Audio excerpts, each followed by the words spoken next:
వర్ష modern అమ్మాయి. ఒకరోజు తను ఫెస్టివల్‌కి రెడీ అవుతుండగా తనకు ఒక సిల్వర్ బాక్స్ కనిపిస్తుంది. అదేంటా అని తెరిచి చూస్తే అందులో ఎర్రటి కుంకుమ ఉంటుంది. అప్పుడే లోపలికి వచ్చిన వాళ్ళ అమ్మగారితో, "అమ్మ, ఈ ఎర్రటి కుంకుమని ఎందుకు నుదుటిన పెట్టుకుంటారు?" అని అడుగుతుంది. అప్పుడు వాళ్ళమ్మ చిరునవ్వుతో, "వర్ష, ఇది నుదుటిన ధరించడం కేవలం సాంప్రదాయం మాత్రమే కాదు. మన కనురెప్పల మధ్య ఆజ్ఞా చక్రం ఉంటుంది.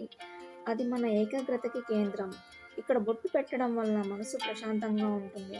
ఒత్తిడిని తగ్గిస్తుంది. అంతేకాదు, ఈ చోట నరాలతో నిండి ఉంటుంది. పూర్వం ఈ కుంకుమని పసుపు, గంధం మరియు కొన్ని మూలికలతో తయారు చేసేవారు. దానిని నుదుటిన ధరించడం వల్ల ఆజ్ఞాచక్రం ఉన్న ప్రాంత చర్మానికి అది రక్షణనిస్తుంది. పైగా పిట్యూటరీ గ్రంథి ప్రభావితం చేస్తూ హార్మోన్ల ఇంబ్యాలెన్స్‌ని తగ్గిస్తుంది" అని చెప్తుంది. అప్పుడు వర్ష మన సాంప్రదాయం వెనుక ఉన్న సైంటిఫిక్ రీజన్స్‌ని తెలుసుకుంటుంది. వెంటనే అద్దం దగ్గరకు వెళ్లి సంతోషంగా ఆ కుంకుమను తన నుదుటిన ధరిస్తుంది.